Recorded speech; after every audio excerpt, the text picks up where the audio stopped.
तस्मै श्री गुरुवे नमः।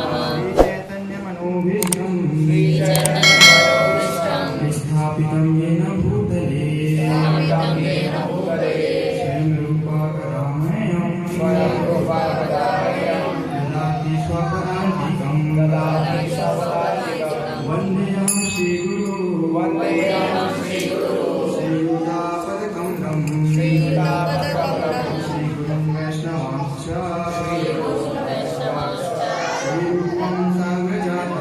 श्रीरूपं साग्रजातं सगण रघुनाथान्वितं सजीवं सागरनाथान्वितं सजीवं साद्वैतं सावधूतं साद्वैतं सावधूतं हरिजन सहितं कृष्ण चैतन्य देवं परिजना सहितं कृष्ण चैतन्य देवं श्रीराधा कृष्ण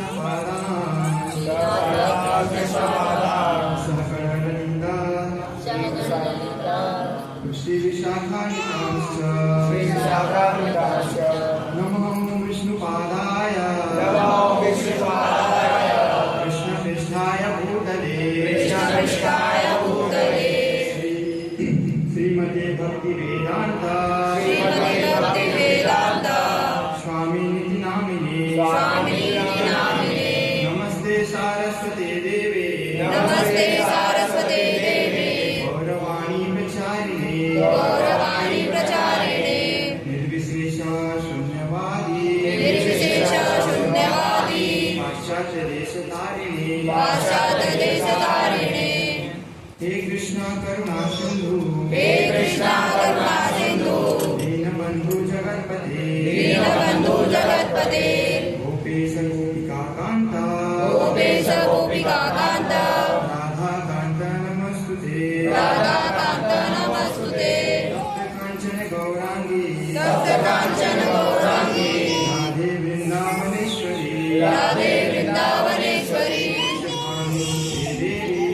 भानुसुते देवी प्रणमामि हरिप्रिये प्रणमामि हरिप्रिये वाञ्छाकल्पतरुभ्यश्च वाञ्छाकल्पतरुभ्यश्च कृपासिन्धुभ्यैव च कृपासिन्धुभ्यैव च पतितानां पावनेभ्यो पतितानां पावनेभ्यो वैष्णवेभ्यो नमो नमः वैष्णवेभ्यो नमो नमः जय श्री कृष्ण चैतन्य जय श्री कृष्ण चैतन्य प्रभु नित्यानंद प्रभु नित्यानंद श्री अद्वैत गदाधर श्री अद्वैत गदाधर श्रीवासादि गौर भक्तवृंद श्रीवासादि गौर भक्तवृंद हरे कृष्णा कृष्णा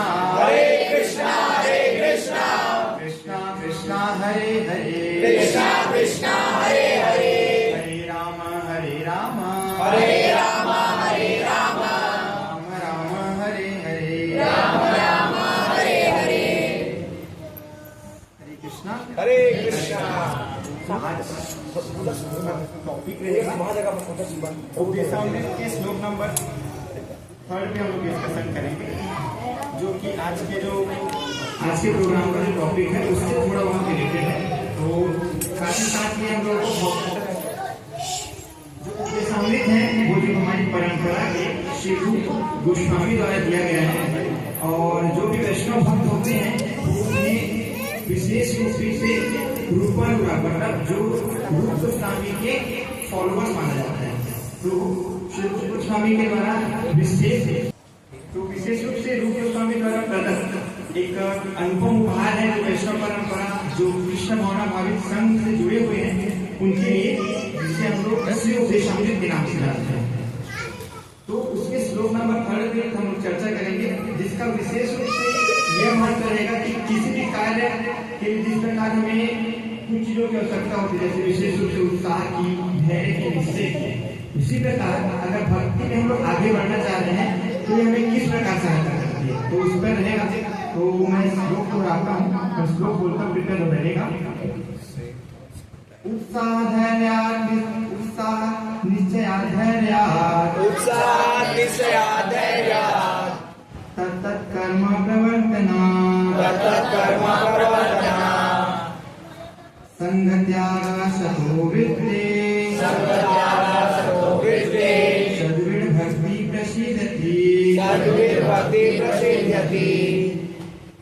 उत्साह निश्चया धैर्या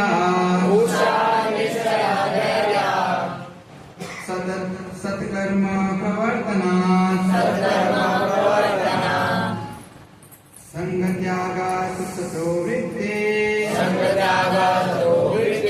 सद्भिर्भक्ति प्रसीदति उत्साह निश्चया धैर्या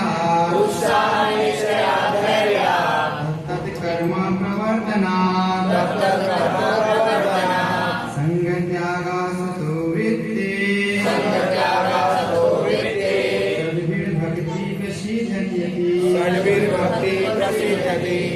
इसका अनुवाद इस प्रकार है। अनुवाद श्रील प्रभुपाद जी के द्वारा शुद्ध भक्ति को संपन्न करने के लिए 6 सिद्धांत अनुकूल होते हैं। पहला, उत्साही बने रहें। दूसरा, निश्चय के साथ प्रयास करना। तीसरा, धैर्यवान होना। चौथा, नियामक सिद्धांतों के अनुसार कर्म करना।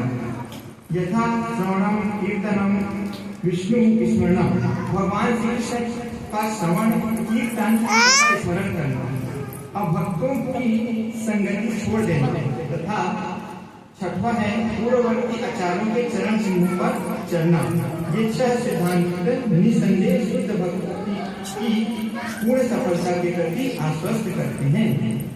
तो ये विशेष रूप से पहला क्या है, उत्साह के साथ कार्य करना। अगर आप किसी भी प्रकार के मटेरियल कार्य को करना चाहें या फिर आध्यात्मिक कार्य को करना चाहें, उसके लिए विशेष रूप से पहला फैक्टर होता है उत्साह। क्योंकि वैष्णवाचार्य बताते हैं कि अगर आपके पास कितने भी साधन है पर अगर उत्साह न हो तो वो उस साधन से आप उसका आउटपुट नहीं निकाल सकते।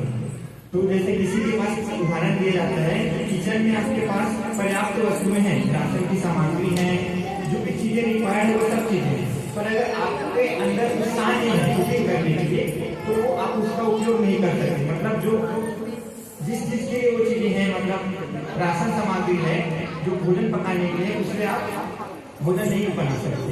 तो उसी के बारे में है कि उत्साह किस प्रकार हम लोगों को भक्ति में जोड़े रखता है। तो उसके बारे में विशेष रूप से बता रहे हैं कि भक्ति जीवन में सबसे अनुकूल और बहुमूल्य चीज होता है भक्तों का संग। तो विशेष रूप से कहा जाए तो जीवन की सबसे अनुकूल चीज है या बहुमूल्य चीज है भक्ति। क्योंकि जिस प्रकार शरीर को हम लोग भोजन के द्वारा संतुष्ट करते हैं, उसी प्रकार उस आत्मा की तुष्टि के लिए हमें भक्ति करनी चाहिए। क्योंकि भक्ति का लक्षण क्या होता है, कहीं प्रति हटा, जिसमें बिना किसी हेतु के वो हम लोगों को प्रसन्नता प्रदान करते हैं। क्योंकि भक्ति करने से निश्चित रूप से जो आत्मा है उसको भोजन प्राप्त होता है, तो वह निश्चित रूप से प्रसन्नता को प्राप्त करता है। और ये भी देखा जाता है कि जिस प्रकार कहा जाता है कि हमारी एक प्रकार की प्रवृत्ति बन गई है, प्रवृत्ति ऑटोमेटिक कैसे नहीं कि हमारे अंदर डेवलप हुई है। जिस प्रकार का हम लोग संग करते हैं उसी के तरीके से हमारी जो इच्छाएं होती हैं और हमारी जो हैबिट्स होते हैं वो डेवलप होते हैं। अगर हम लोग भक्तों का संग करेंगे तो निश्चित रूप से भक्ति में वृद्धि होगी। और अगर हम लोग उन भक्तों से दूर जा रहे हैं तो जो मटेरियल चीजें हैं, मानो ये चीजें हम लोगों को भक्ति से दूर ले जाती है, तो वो चीजें धीरे धीरे बढ़ने लगती हैं। तो इच्छाएं विशेष रूप से संग के कारण उत्पन्न होती है। तो इसीलिए विशेष रूप से जो भक्ति में जुड़े हुए हैं उन्हें कहा जाता है कि आप भक्तों का संग करिए, डिवोटी एसोसिएशन। तो उसी से हम लोग अपना जो भक्ति का तबीयत है उसका पालन कर सकते हैं, उसका पोषण कर सकते हैं। तो ये 6 चीजें होती है। जैसे खेती में उर्वरक क्षमता को बढ़ाने के लिए उसमें खाद डाला जाता है, उसे समय समय पर कुछ अगर कीट से नुकसान हो रहा है तो उसके लिए उसका सब उपाय किया जाता है। उसी प्रकार भक्ति के पोषण के लिए 6 चीजें दी गई हैं। तो हमें इन चीजों का बड़ी निष्ठा से पालन करना चाहिए, क्योंकि बिना उत्साह के हम लोग का जीवन व्यर्थ है। क्योंकि किसी भी कार्य को करें तो उत्साह एक विशेष रूप से एक ऐसा फैक्टर है जो उस कार्य का हमें पूरी तरीके से आउटपुट निकालने में मदद करता है। क्योंकि जैसे हमारे बिना इच्छा के कोई भी कार्य संभव नहीं है। तो अगर आप अच्छा इच्छा से कुछ कार्य कर रहे हैं तो हमें ये भी तैयार रहना चाहिए कि जैसे कोई भक्ति कर रहा है तो राष्ट्र कवि बताते हैं कि अगर कोई व्यक्ति भक्ति करता है और मान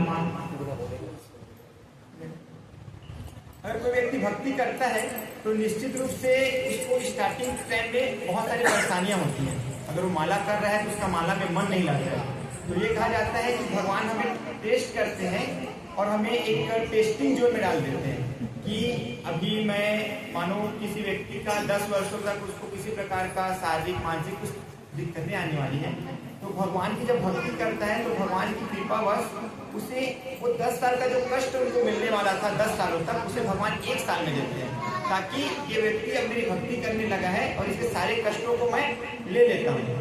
अर्थात ये नहीं कि भगवान उसको पूरा छीन लेंगे। तो भक्तों का एक है कि अगर किसी व्यक्ति को कुछ मानो एक्सीडेंट होता है तो भक्तों का ये अंडरस्टैंडिंग होता है कि उसको मामूली मतलब हाथ फ्रैक्चर होने की जगह में उसकी नाखून उसकी उंगली में या फिर उसको माइनर फ्रैक्चर होता है। तो वही है कि विशेष रूप से हम लोग ये बात कर रहे थे कि अच्छे कार्य करने के टाइम भी बहुत सारी परेशानियां आती हैं। तो हमारे शास्त्रों में कथा आती है कि समुद्र मंथन की कथा। समुद्र मंथन के समय देवता और असुर जो बचपन मतलब स्टार्टिंग से एक दूसरे के बैरी थे, तो वो दोनों एक विशेष कार्य के लिए एक साथ आते हैं, तो उनको भी दिक्कतें का सामना करना पड़ता है। समुद्र मंथन की क्रिया तो करने के पश्चात सबसे पहला चीज निकलता है विष। तो उनका उत्साह स्टार्टिंग में रहता है और उनको इन रिजल्ट पता रहता है कि समुद्र मंथन की क्रिया से निश्चित रूप से हमें अमृत की प्राप्ति होगी। तो प्रारंभ में जो चीजें आ रही हैं उसे भी स्वीकार करने को तैयार रहना चाहिए। तो उसी तरीके से स्टार्टिंग में जैसे होता है कि कोई भक्ति स्टार्ट कर रहा है तो पेरेंट्स का सपोर्ट नहीं होता, सोसाइटी के लोग उसे कहते हैं कि तू क्या कर रहा है, तू बाबा बन जाएगा। तो उसी तरीके से ये चीजें मान सकते हैं कि भगवान हमें टेस्ट कर रहे हैं कि ताकि ये देखना चाह रहे हैं कि कितने समय तक ये मेरी भक्ति में लगा रहता है। तो एक समय तक टेस्ट करते हैं, इसके बाद आपका वो चीजें एकदम फ्लो में चलने लगता है बिना किसी समस्याओं के। तो इसलिए एक श्लोक आता है तत्त कर्म प्रवृत्तिना। भक्ति अब देखा जाता है कि भक्ति एक सक्रियात्मक है, मतलब इसके भक्ति जो कर रहा है उसे निश्चित रूप से कोई ना कोई क्रिया करनी हो पड़ती है। तो कुछ लोग देखते हैं कि जो ज़्यादातर देखा जाता है कि जो हमारी संस्था से जुड़े हुए लोग होते हैं वो विशेष रूप से IIT से NIT में भी प्रीचिंग चलते हैं। तो बाहर के लोगों का कहना होता है कि तुम्हारे द्वारा तुम लोग इतना पढ़ लिए हो और उसका आप लोग आउटपुट क्या निकाल रहे हो, बैठ के हरे कृष्णा का जप कर रहे हो। तो उन्हें ये नहीं पता होता कि भक्ति में जो भक्त जुड़ा हुआ है उसके भी बहुत सारे कार्य होते हैं।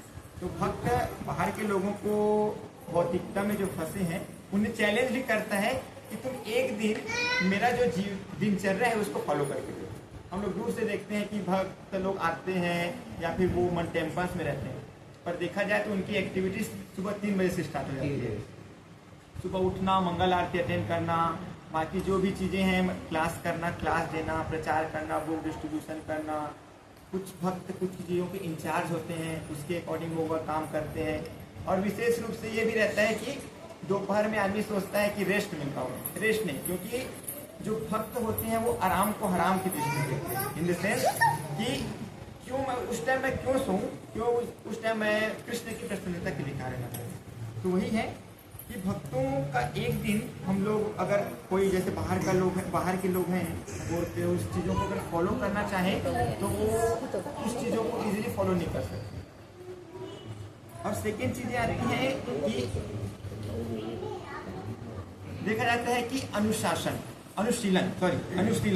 तो विशेष रूप से भक्ति करने वाला व्यक्ति क्या कार्य करता है। अब देख रहे हैं कि कहते हैं कि बाहर के तरीके से देखा जाए तो कोई कार्य नहीं करता, पर विशेष रूप से जो भक्त है वो 9 विधाओं के द्वारा भगवान की सेवा करता है।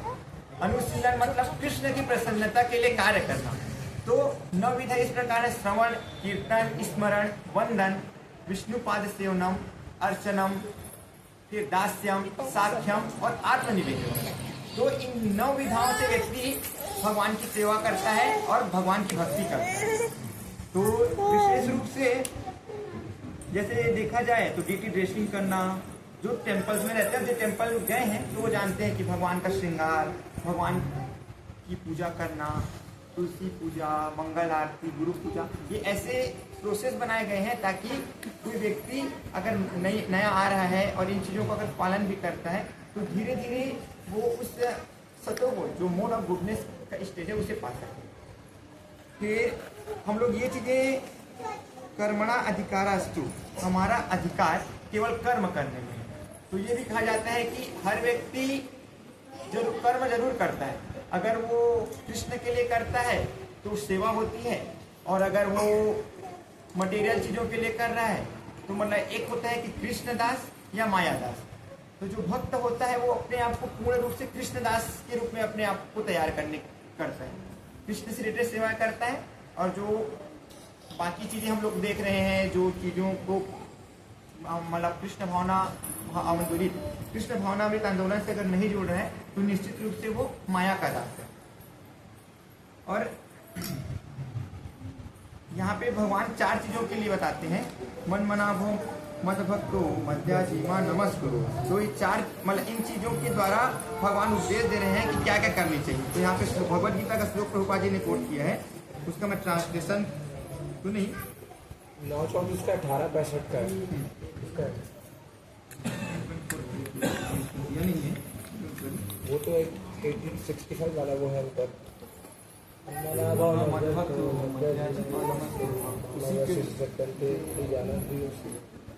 तो उसमें विशेष रूप से बता रहे हैं कि भगवान मतलब स्टेज बता रहे हैं, अगर आप ये नहीं कर सकते तो ये करिए, ये नहीं कर सकते तो ये करिए। तो वही है कि भगवान का भक्त बनिए। लास्ट में अगर भक्त नहीं कर सकते तो फिर भगवान को नमस्कार करिए। तो ये चीज़ें आपको भक्ति के उस मार्ग की ओर लेके चले जाते हैं। और हम लोग देखते हैं कि उत्साह की ज़रूरतें हैं। तो अगर किसी भी कार्य को कर रहे हैं, अगर मटेरियल चीज़ें भी हम लोग करते हैं, तो विशेष रूप से अगर किसी के कोई विवाहिक कार्य हो रहा है तो वो भी व्यक्ति 3 चीज़ें करता है। इतना पैसा खर्च करने के बाद भी 3 चीज़ें क्या करता है। एक होता है खाना खिलाने में पैसा खर्च करना, नाचने में और डांस करने में, और उसको क्षणिक सुख प्राप्त होता है। और अगर वही उसी रिस्पेक्ट में देखा जाए तो जो भक्त होते हैं वो भी चैंटिंग करते हैं, वो भी प्रसाद डिस्ट्रीब्यूट करते हैं, प्रसाद पाते हैं, सिंगिंग कीर्तन करना, डांसिंग करना। तो विशेष रूप से हमारा जो सेंटर होता है वो कृष्ण होते हैं। और अगर हम लोगों का जो सेंटर है वो ही शाश्वत है तो उसके बाद उसके इर्द गिर्द जो भी कार्य करेंगे वो भी हमें शाश्वत इटर्नल सुख देगा।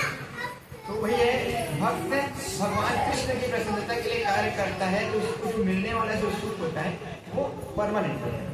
और सेकेंड चीज होती है धैर्य। अब धैर्य पूर्वक उत्साह, धैर्य और निश्चय। धैर्य उत्साह होने के पश्चात हमें उस चीज़ों पर धैर्य रखना चाहिए। जैसे अगर कोई चैंटिंग कर रहा है और वो बार बार उनका माइंड दूसरी जगह जा रहा है तो उसे धैर्य रखना चाहिए कि जैसे ऑलरेडी हम लोगों ने डिस्कस किया है कि भगवान हमें हमारी परीक्षा ले रहे हैं। तो भक्त का अंडरस्टैंडिंग हो जाता है कि मेरा अभी मैं टेस्टिंग जो नहीं हूँ, भगवान मेरी परीक्षा ले रहे हैं। तो धैर्य के साथ उस चीज़ को करता रहता है। तो लगातार करते करते वो उसके डेली जो हैबिट्स है उसमें आ जाता है। तो विशेष रूप से धैर्य का भी हमें पूर्ण रूप से पालन करना चाहिए। और एक अगला आता है निश्चय, दृढ़ता। तो श्रीमद् भागवतम में एक राजा कुलशेखर का उदाहरण होता है। उनके द्वारा एक लिखित ग्रंथ है जिसे हम लोग मुकुंद माला स्रोत के रूप में जानते हैं। उसमें उन्होंने भगवान की स्तुति की है और स्तुति का अर्थ इस प्रकार निकलता है कि मेरे परिवार के लोग, मेरे जो बंधु बांधव हैं वो मुझे मेरे घर से निकाल दे रहे हैं, वो मेरा अपमान करते हैं और समाज के लोग मेरी खिल्लियाँ उड़ाते हैं, फिर भी मैं आपकी भक्ति नहीं छोड़ना चाहता। उसके पीछे का रीजन ये है कि आप मेरे स्वामी हैं और मैं आपका दास हूँ। अगर मैं अपना कुछ समय आपकी सेवा में दे रहा हूँ और लोग मुझे मेरी निंदा भी करें तो मुझे कोई परवाह नहीं। क्यों? क्योंकि मुझे ये पता है कि जो जीव स्वरूप है कृष्ण नित्य दास, जो जीव का स्वरूप है वो भगवान कृष्ण का नित्य दास बनने की है। तो हमें उन चीज़ों की परवाह नहीं करनी चाहिए कि होता है कि सोसाइटी का कुछ चीज़ें होती, प्रेशर होता है कि हमारा भक्ति को थोड़ा उससे डिस्टर्बेंस होता है, पर निश्चय रखना चाहिए कि निश्चित रूप से मैं 16 माला करना है का मैंने संकल्प लिया है तो निश्चित रूप से मुझे 16 माला करनी चाहिए। और ऐसे भी होता है कि जो भक्त आते हैं स्टार्टिंग में 16 माला किए तो प्रभु जी आज मेरा 16 माला नहीं हो पाया तो मैं क्या 16 माला कर लूँ उसका एक्स्ट्रा राउंड। तो नहीं, आपने निश्चय लिया है तो निश्चित रूप से आप 16 माला करिए। आप ये भी नियम बना सकते हैं कि जब तक मैं प्रसाद 16 माला नहीं हो जाता मतलब मैं प्रसाद नहीं पाऊंगा, तो निश्चित रूप से जो आपका माला है ना वो 7 बजे से पहले कर लोगे आप, क्योंकि अब आपका प्रसाद के साथ उसका आपने कनेक्शन जोड़ लिया। तो वही है कि कुछ कुछ ऐसी चीजें अपने आप को भक्ति में आगे ले जाने के लिए अपने लिए कुछ कुछ कठोरता करनी पड़ती है। तो इसे अब अगला ये होता है कि कुछ 4 चीजों का त्याग करना चाहिए। तो 4 विशेष रूप से जो चीजें हैं जो हमारी भक्ति में बाधा होती है उसका परित्याग करने को बोला जाता है। जैसे मांसाहार नहीं करने के लिए बता रहे हैं, साथ ही साथ जुआ नहीं खेलना, नशा से दूर रहना और अवैध श्रम नहीं करना। ये 4 चीजें क्या होती हैं, हमें भक्ति के प्रति हमारी रुचि को कम करती है और हमें भक्ति से दूर लेके जाती है। तो जिस प्रकार योग में यम और नियम बताए जाते हैं, डू और डोंट, ये नियम है, ये चीजें करनी है और ये चीजें नहीं करनी है, क्योंकि योगाभ्यास के समय रूल्स एंड रेगुलेशन का विशेष रूप से महत्व होता है।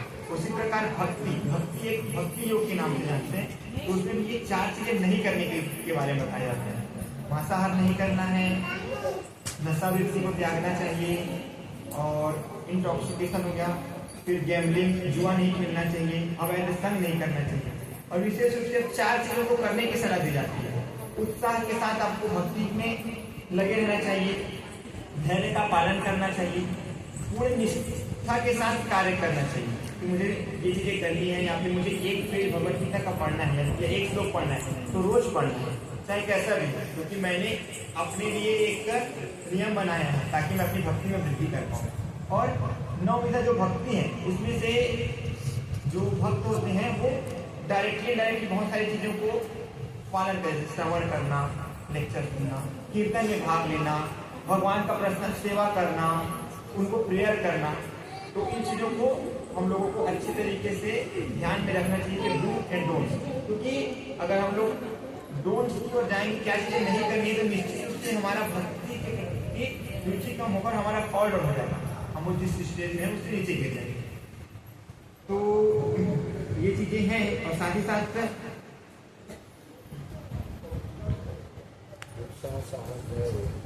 उत्साह हो गया, धैर्य, निश्चय और जो 4 नियम होते हैं, जो 4 नियमों को मतलब नियामक कर्म, जो विशेष रूप से नशा को छोड़ना, ये चीजें हम लोग डिस्कस किए, वो आता है, इसका हमें परित्याग करना चाहिए। फिर अपना देखा जाए तो भक्त लोग मतलब कोई व्यक्ति सोचता है कि मैं मंगल आरती जैसे 4-4:30 बजे हो रहा है तो मैं मंगल आरती अटेंड नहीं कर सकता क्योंकि मेरी नींद नहीं थी। पर उसी रिस्पेक्ट में देखा जाए तो आपका 6 बजे अगर कोई ट्रेन है तो निश्चित रूप से 4 बजे उठ जाओगे। क्यों? आपका ऑलरेडी फिक्स है कि मुझे यहाँ यात्रा करनी है, तो मुझे अपना नींद को सेक्रीफाइस करना है। और अगर हम लोग अपना डेस्टिनेशन पहुँचने के लिए नींद को सेक्रीफाइस कर सकते हैं, पर जो अल्टीमेट गोल है भगवान को प्रसन्न रखने के लिए हम लोग 4:30 बजे उठने में हमको कष्ट हो।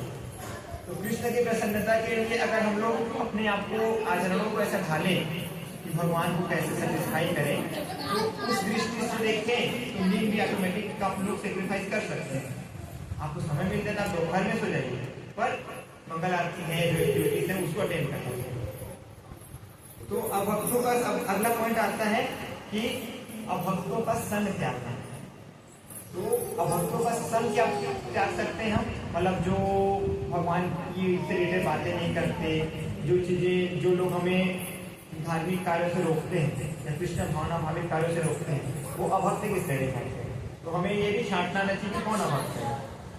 और अभक्तों से का जो संग है उसको त्यागना है। तो एक ही उदाहरण दिया जाता है कि अगर कोई व्यक्ति चल रहा है तो एक पैर जमीन पर रखकर दूसरा पैर उठाता है, तो एक हमारे पास बेस रहती है। तो जब हम लोग अभक्त का संग कैसे त्याग सकते हैं, जब हम लोग भक्त का संग को बढ़ाते हैं। तो भक्तों का संग त्याग करना, जहाँ पे कीर्तन हो रहा है वहाँ पे जाना, क्लासेस सुनना, जब उन चीजों की हम लोग अपना रुख करेंगे तो निश्चित रूप से अभक्त जो हमें भक्ति से दूर ले जा रहे हैं उसके प्रति हमारी रुचि कम हो जाएगी। तो अभक्तों का संग त्यागना ये नहीं कि हम लोग डायरेक्ट आप इनसे बात नहीं करना, पर आपको जब तक हायर टेस्ट नहीं मिलेगा तब तक आप लोअर टेस्ट पे भागोगे। मतलब जब आपको भक्तों के संग में रुचि नहीं आएगी तब आप भक्तों का संग छूटेगा। फिर नेक्स्ट ये होता है कि भक्ति संबंधी कार्य करना चाहिए। तत्त कर्म कौन से कर्म करने, भक्ति से संबंधित कर्म करने, जैसे धाम यात्रा करना, भक्तों के साथ